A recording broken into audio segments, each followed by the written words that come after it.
I don't know if anyone's gonna believe this, but I need to get it out before I can't. A few weeks ago, I got a letter from my great-aunt's lawyer.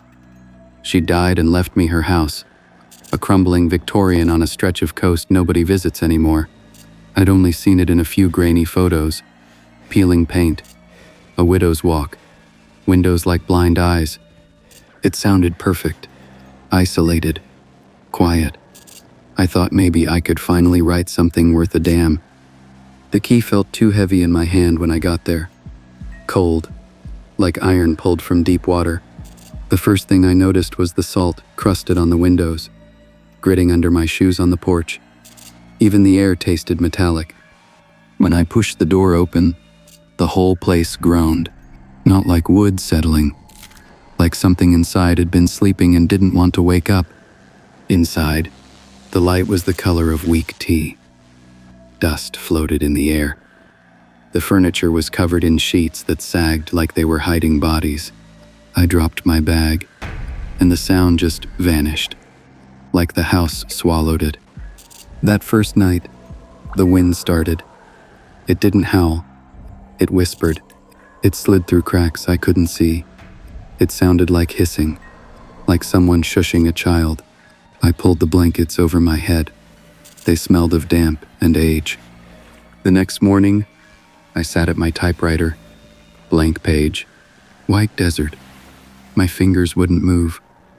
I stared out at the sea. Gray, endless, hypnotic.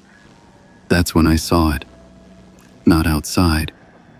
In the reflection of the window. A shape behind me. I spun around. Nothing. Just the sheet-draped chairs and the shadows. The smell came next. Not just salt anymore. Low tide.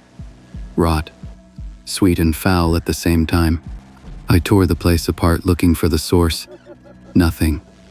But it clung to me, to my clothes, to the back of my throat. That night, the whispers in the wind got clearer. Not words exactly, more like the memory of words, like holding a shell to your ear.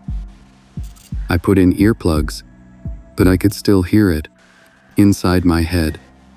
I stopped sleeping. Coffee tasted of salt. My typewriter gathered dust. I just sat at the window, watching the waves. In, out, always the same. The reflections got worse. A tall, thin shape behind me. Blurry, like seen through water, then gone when I turned. But the room was changing. Sheets damp, dark patches on the floorboards, walls soft to the touch, pale mold in the corners, like frost. I tried to leave, packed my bag, went to the door. My hand slipped on the knob, wet or maybe just wrong. It wasn't locked. It was sealed, swollen into the frame. I yanked until my shoulders ached. The house held its breath. I tasted salt on my lips. I was crying. I went back to the chair. The sea was calm now. Too calm. A flat, oily sheet of gray. The reflection was sharp. I didn't want to look. I couldn't stop. It was me, sitting in a chair, staring out at the sea. My hair, my shoulders, but the skin, porous, like pumice stone, covered in a fine white powder. Salt. It was typing, fingers pale and bloated, moving over a keyboard I couldn't see. Tap, tap, tap. The sound wasn't in the reflection. It was in the room. I tried to scream. What came out was a dry gurgle. Salt dry. The thing stopped typing, turned its head. I shut my eyes. The clicking got closer.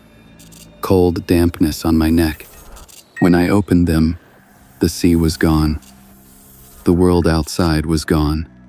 In its place, a wall of dark water, seaweed drifting like green hair. A dead fish bumped the glass. Its eye was milky white. The water was rising, already above the porch roof. level with the window. The house was submerged.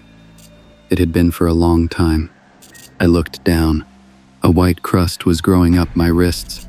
My fingers were stiff, cold. I couldn't move them. The only thing I could move were my eyes.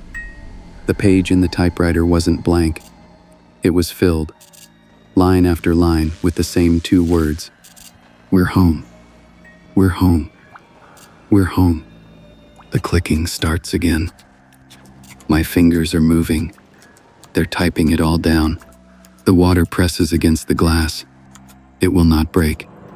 It's already inside.